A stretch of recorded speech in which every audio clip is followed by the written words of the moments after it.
네, 오늘 주신 하나님의 말씀 사도행전 4장 1절부터 12절입니다.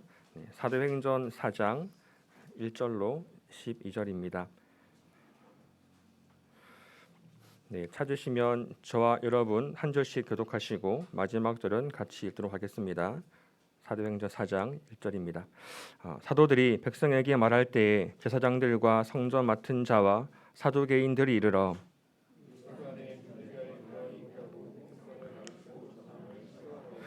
그들을 잡음에 날이 이미 저물었으므로 이튿날까지 가두었으나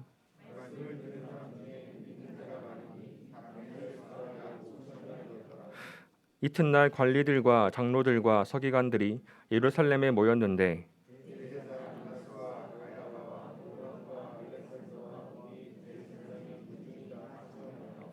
사도들을 가운데 세우고 묻되 너희가 무슨 권세와 누구의 이름으로 이 일을 행하였느냐.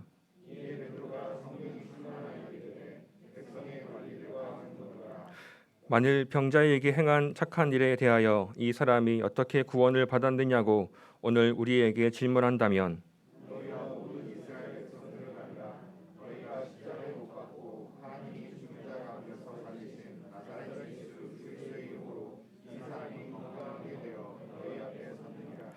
이 예수는 너희 건축자들의 버린 돌로서 집 모퉁이의 머릿돌이 되었느니라. 다른 이로서는 구원을 받을 수 없나니 천하 사람 중에 구원을 받을 만한 다른 이름을 우리에게 주신 일이 없음이라 하였더라. 아멘. 네, 하나님의 은혜와 평강이 성도님들의 모든 가정과 삶 가운데 충만하시기를 소망합니다. 길었던 겨울이 거의 다 지나가는 것 같습니다. 따뜻한 봄날이 좀 가까우는 것 같은데 이런 가운데에서 주님의 따스함과 주님의 은혜와 충만함을 더욱더 누리시는 저희들 삶 되기를 원합니다. 오늘 본문은 사도행전 말씀입니다. 사도행전은 예수 그리스도께서 말씀하신 바 내 뒤에 오신 이를 기다리라고 하였을 때 성령님의 임하심, 그로 말미암아 사도들이 주님의 권능을 받아서 예루살렘과 온 유대 사마리아 땅까지 이르러 주님의 증인된 기록들을 말씀을 하고 있습니다. 주님께서 공생의 사역을 마무리하시고 십자가에서 죽으심과 부활하심 이후에 제자들에게 모여서 내가 너희에게 성령을 줄 것이다. 예루살렘을 떠나지 말고 너희는 기다려라고 말씀하셨고 제자들은 예수님의 승천 이후에 함께 한 자리에 계속 모여서 주님께서 말씀하신 그 성령을 기다렸습니다. 그러하였을 때 오순절, 우리가 잘 아는 오순절에 성령 강림 사건이 일어나게 되고 예수님 말씀처럼 성령님이 사도들에게 성도들에게 임하셔서 성령의 권능을 받고 또 주님의 증인된 삶을 이어나가게 되었습니다. 오늘 읽은 4장 말씀 전에 3장 말씀이 오늘의 말씀의 본문의 배경이 되는데요. 3장 말씀을 다 읽지 않았지만 보시면 요한과 베드로가 제9시 기도 시간에 성전에 가서 기도를 하러 올라가는 가운데 성전의 미문이라고 하는 아름다운 문이 있는데 거기에 앉아서 오랫동안 구걸을 하고 있는 한 거린을 보게 된 것이죠. 그 사람은 약 40세 정도 된 사람인데 나면서부터 못 걷는 사람이었습니다. 그래서 누군가가 그 사람을 옮겨 주어서 성전 미문이라는 곳에 항상 있게 되어서 성전을 드나드는 사람으로 하여금 돈을 받게 되는 그런 구걸하는 사람을 쓴 것이죠. 그렇게 했을 때 그 성전에 앉은 그 사람이 요한과 베드로가 성전에 들어감을 보고 구걸을 하였겠죠. 그렇게 했을 때 베드로와 요한은 은과 금은 나에게 있진 않다. 너가 구하는 물질은 나에게 있진 않지만 내가 나에게 있는 것을 너에게 준다 하면서 예수 그리스도의 이름으로 일어나 걸으라라고 말을 했고 베드로가 그 앉은 사람의 손을 잡아서 일으켰을 때 그 사람이 일어나서 걷게 되었습니다. 걷고 뛰고 즐거워하며 성전에 들어가서 그 전까지는 성전 미문에 앉아서 성전 입구에 앉아서 있었지만 이제는 성전 안에 들어가서 나를 낫게 하신 하나님을 기뻐하며 주님께 찬미를 올려드린 사건이 있었습니다.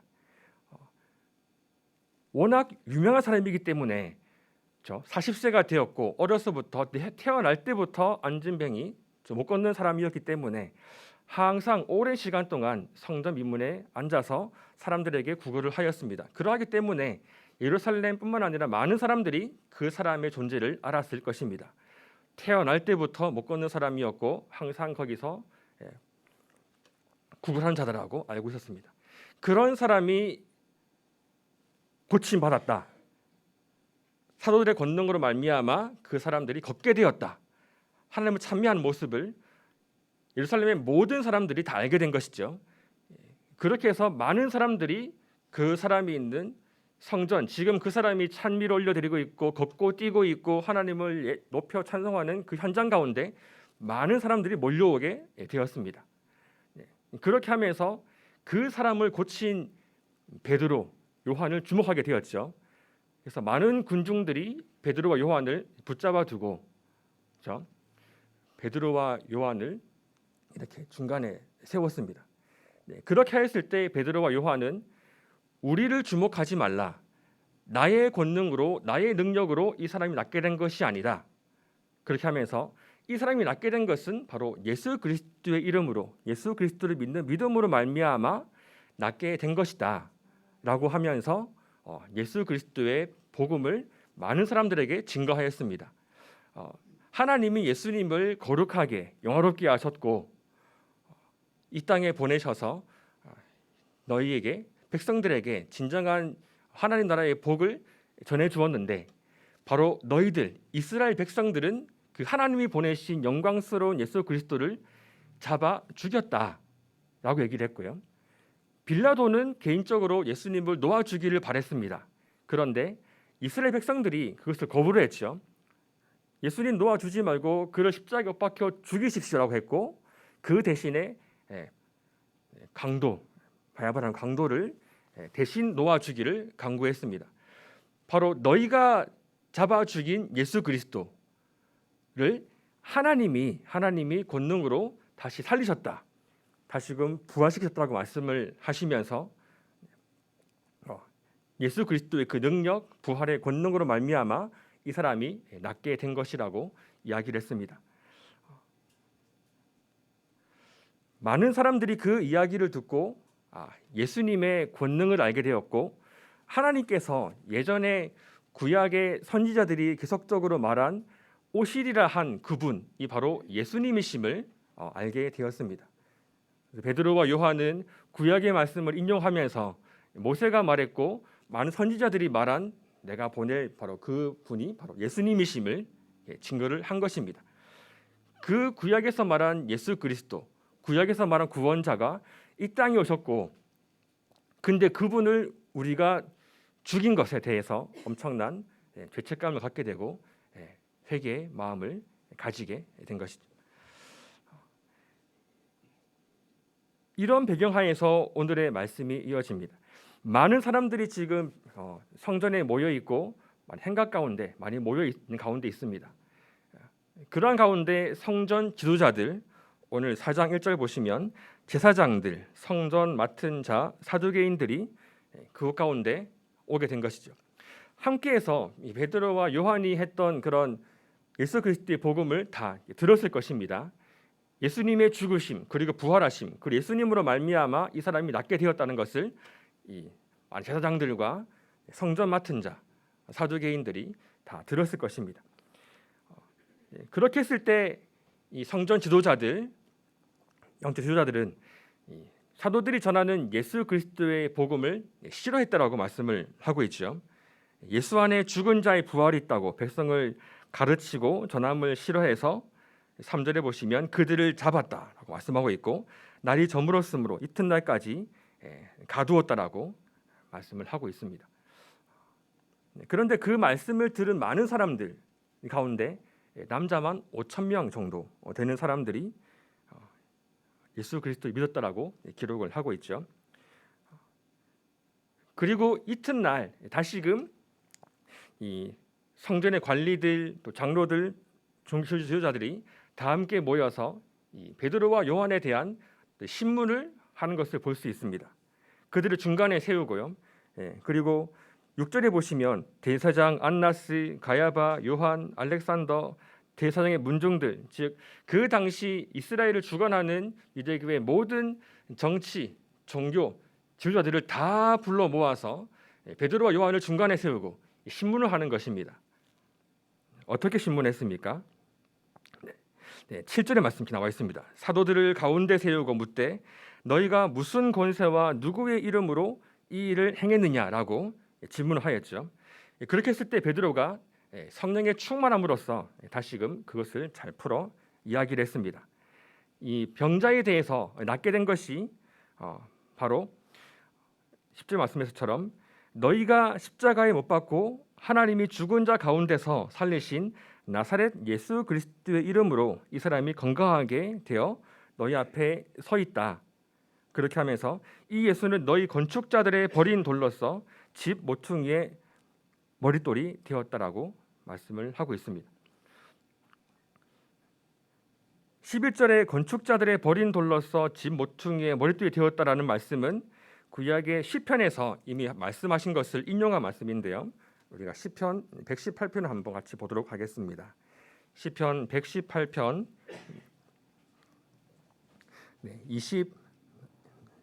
21절부터 23절을 같이 한번 읽어보겠습니다.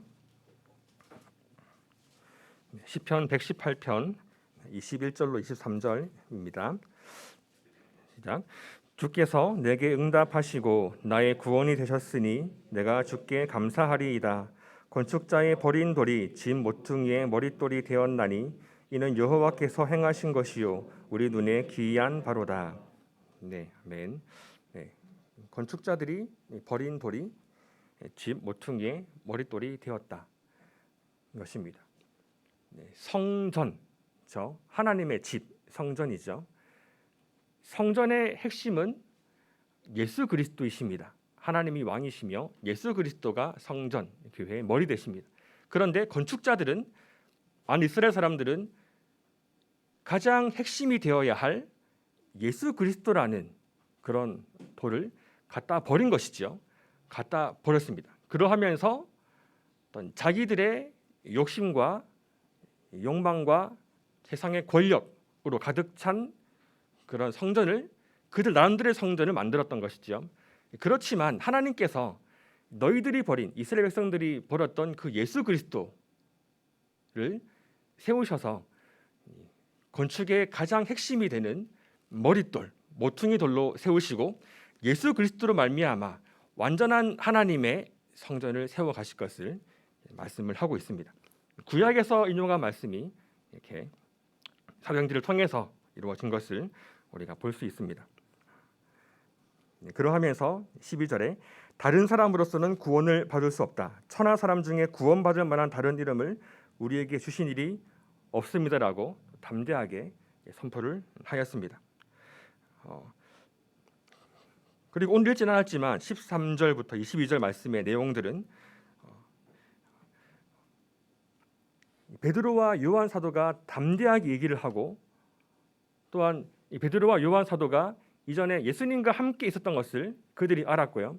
그리고 지금 당장 이 성전 미문에 앉아서 40여 년의 시간 동안 일어서지 못하고 구금하던 그 사람이 이 현장 가운데에서 쟤들과 함께 일어서서 함께 있는 것을 그들이 눈으로 직접 목격을 하고 있는 것이란 말이죠. 그러하기 때문에 이 종교 지도자들이 이 사도들에 대해서 더 이상 비난할 말이 없는 것입니다. 그래서 꾸짖고 책망해서 다음부터는 절대로 이 예수 그리스도의 이름으로 이 복음을 증거하지 말라라고 주의를 주면서 보내고자 했습니다.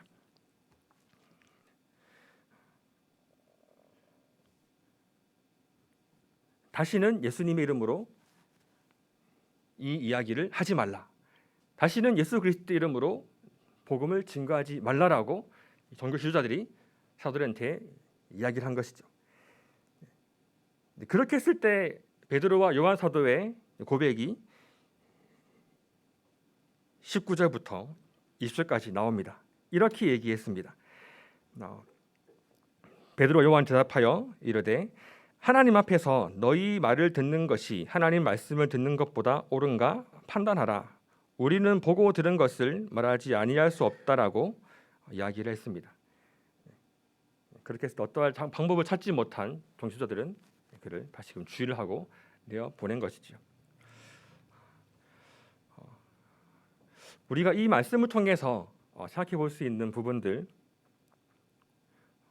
그것은 교회는 세상의 반대에도 불구하고 부활이요 생명이신 예수 그리스도를 말미암아 세워지고 예수 그리스도를 증거한다라고 하는 것입니다. 교회는 세상 가운데 예수 그리스도의 부활 생명을 전합니다. 교회는 예수 그리스도 안에서 부활 생명을 얻은 자들의 모임이지요. 사도들이 성령의 권능으로 말미암아 예수 그리스도를 담대하게 증거하였고, 복음의 핵심이 무엇입니까?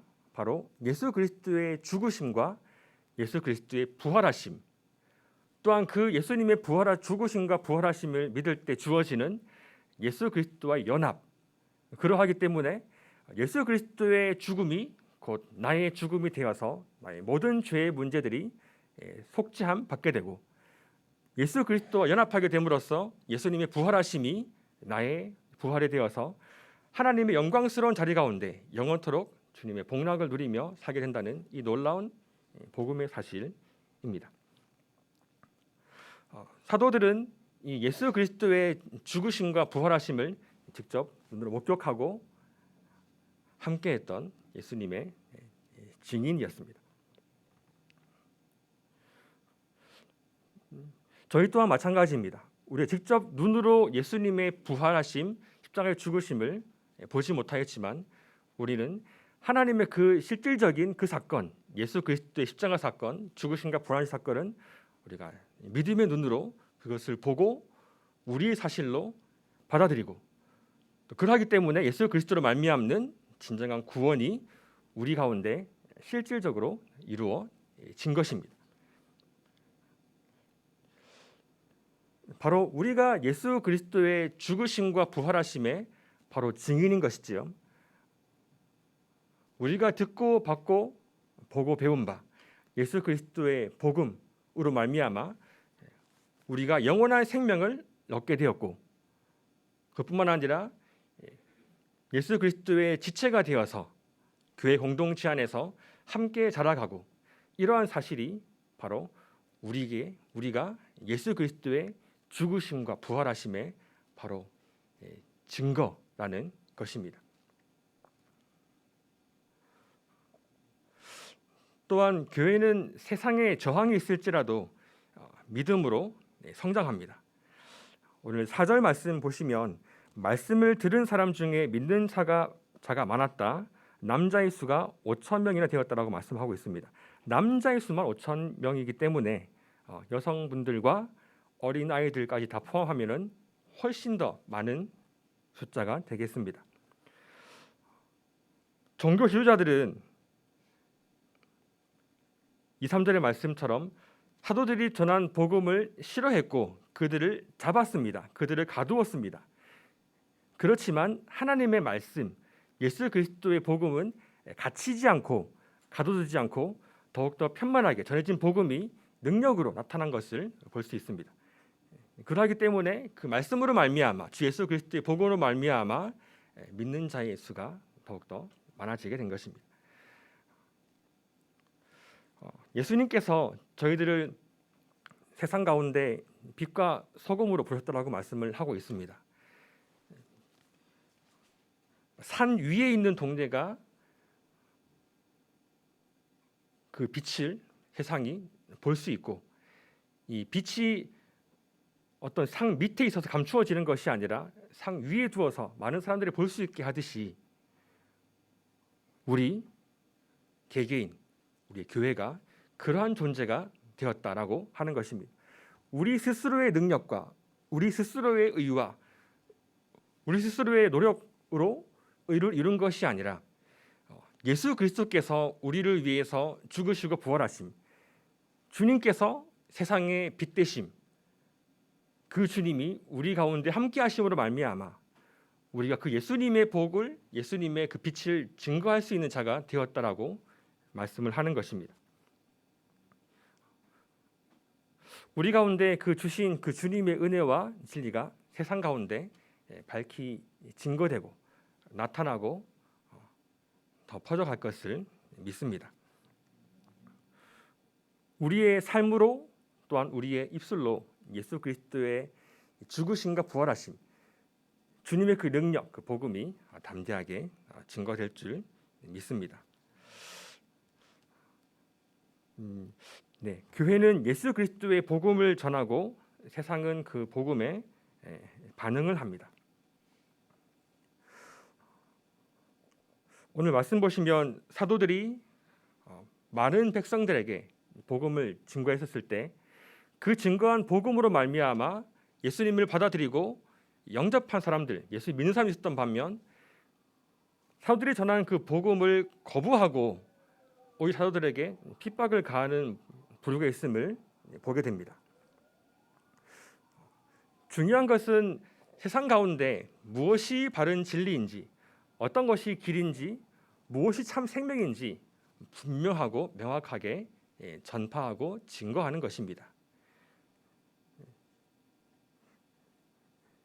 민수기에 보면 제사장들을 부르시고 제사장들에게 때마다 나팔을 불어서 분명한 소리를 내라라고 말씀을 하고 있죠. 전쟁에 나가야 할 때인지 멈출 때인지 사람들을 모을 때인지 나팔 소리를 분명하게 내므로써 그것을 분별하고 판단하라고 말씀하였습니다. 그러하듯이 이 시대 가운데 어찌 보면 세상의 많은 사람들은 이 하나님의 존재, 이 성경의 진리, 영원한 생명 이런 것에는 점점 관심이 멀어져 가는 것 같습니다. 그것보다 지금의 어떤 자신의 삶 또한 예수 그리스도를 알기보다 세상 사람들은 예수님을 알기보다 그저 자신의 만족과 그런 자신의 쾌락만을 쫓아 살아가고 있는 이 시대가 점점점 더 되는 것 같습니다. 그렇지만 사람들의 마음 가운데에는 분명히 이 영원한 것에 대한 갈급한 마음이 있습니다. 또한 자신이 당면하고 있는 어떤 죄의 문제, 어둠의 문제에 대한 그런 마음의 갈등과 갈급함들도 다 있는 줄로 믿습니다. 그러할 때 진정한 그런 길이 무엇이며 진정한 생명이 무엇인지 어떻게 했을 때 진정한 이런 죄의 문제 어려움 가운데서 벗어날 수 있으며 해결책을 받을 수 있는지 그 분명한 길을 교회가 담대하게 또 증거해 주는 것입니다. 예수 그리스도의 생명의 복음을 온전하게 증거하는 것이죠. 그렇게 했을 때 많은 사람들이 그 진정한 복음을 하나님 말씀을 온전하게 듣고 주님께 돌아오게 될 것을 믿습니다. 그렇지만 많은 사람들은 또 이것을 또 거부할 수도 있습니다. 그렇지만 그들의 마음 가운데 심기어진 하나님 말씀의 진리의 복음이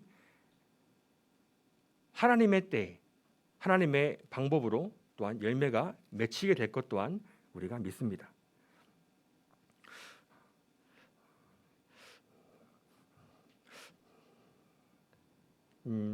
아시다시피 저는 이제 캠퍼스에서 학생들을 만나고 특별히 이제 외국에서 온 유학생들을 만나고 있습니다.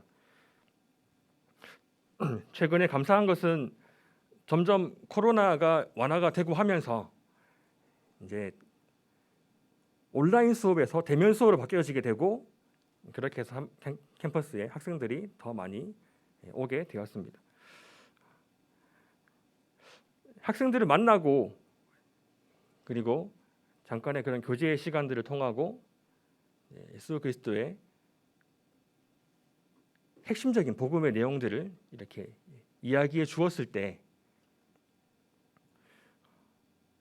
당장 거기서 예수님을 믿는 사람들은 그렇게 많지 않은 것 같습니다. 그렇지만 중요한 것은 한 사람 한 사람이 다 예수 그리스도의 복음에 반응을 한다라는 것이었습니다. 긍정적인 반응도 있고요. 지금은 교회를 다니질 않고 믿진 않지만 나의 부모님이 그리스도인이시다. 나의 할머니가 그리스도인이시다. 할머니 교회 다니신다. 이런 이야기를 하고 그렇게 하면서 무언가 이 영적인 것에 조금 더 관심을 보이게 되는 조그마한 시작점이 될 수 있음을 보게 되었습니다. 반면 지금 당장은 믿지는 않지만 조금 더 생각해 보겠다, 고려해 보겠다라고 생각하는 이야기한 친구도 있는 것을 발견했습니다. 어떤 학생들은 완강하게 거부를 하죠. 충분히 예수 그리스도의 복음에 대해서 알고 있는 문화권에서 자라온 학생입니다. 유럽권 학생들이 대부분 그렇지 않습니까? 그런데 하나님의 존재, 예수 그리스도의 존재를 알고 있지만 그것을 사실로 받아들이지 않는 학생들도 많이 있는 것을 발견했습니다. 하나의 가설일 뿐이다. 허구의 이야기이다. 과학이 있는데 어떻게 이런 일들이 성경에서 가능할 수가 있냐라고 하면서 전혀 하나님 말씀에 대한 거부 반응을 보이는 사람들도 있었습니다. 그렇지만 확실한 것은 그들의 지금의 마음밭이 어떠할지라도 한 사람 한 사람 마음 가운데 심겨진 분명한 예수 그리스도의 복음, 하나님의 말씀이 하나님의 때에 분명한 예묘를 맺히게 될 것을 우리가 기대함으로 예수 그리스도의 복음을 담대하게 증거할 수 있는 것입니다.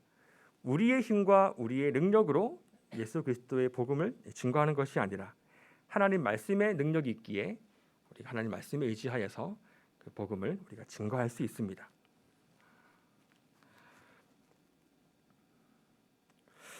베드로가 지금 신문당하는 그런 과정 가운데에서 위축되고 또한 종교자들이 이야기하는 것처럼 이렇게 타협을 하고 그렇게 해서 알겠습니다. 다음부터는 절대로 예수님의 이름으로 복음을 증거하지 않겠습니다라고 할 수도 있었겠지만 사도들은 그렇게 하지 않았던 것이지요.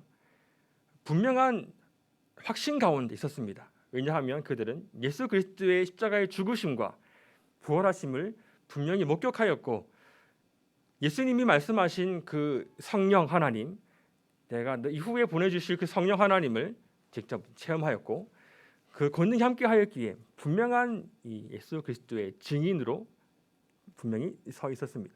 그러하기에 세상의 어떠한 핍박이나 반대에도 불구하고 그래서 따르지 않고 하나님의 뜻을 담대하게 증거할 수 있었습니다.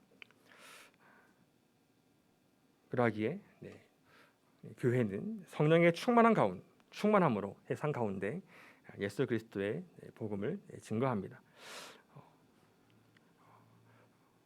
우리가 예수 그리스도의 그 능력과 주님의 십자가 사건으로 말미암아 변화된 존재가 되었습니다. 새로운 피조물이 되었다라고 말씀을 하고 있습니다. 이전에 우리의 죄악된 행실과 그런 인간적인 그런 모든 것들, 죄악된 형벌들을 예수님께서 다 끊어주시고 완전한 자유함과 완전한 평강 가운데 우리의 모든 죄를 속죄하심으로 하나님의 영광스러운 자리 가운데 있게 하셨습니다. 우리에게는 특권이 있습니다. 그것은 바로 예수 그리스도의 이름으로 하나님께 나아갈 수 있는 특권입니다. 예수 그리스도 안에 진정한 기쁨이 있고 예수 그리스도 안에 진정한 평강이 있으며 예수 그리스도 안에 진정한 생명이 있습니다. 예수 그리스도 안에 진정한 진리가 있고 예수 그리스도 안에 진정한 삶의 목적과 의미를 발견할 수 있는 우리의 만유의 주인이신 예수 그리스도가 우리와 함께 하십니다.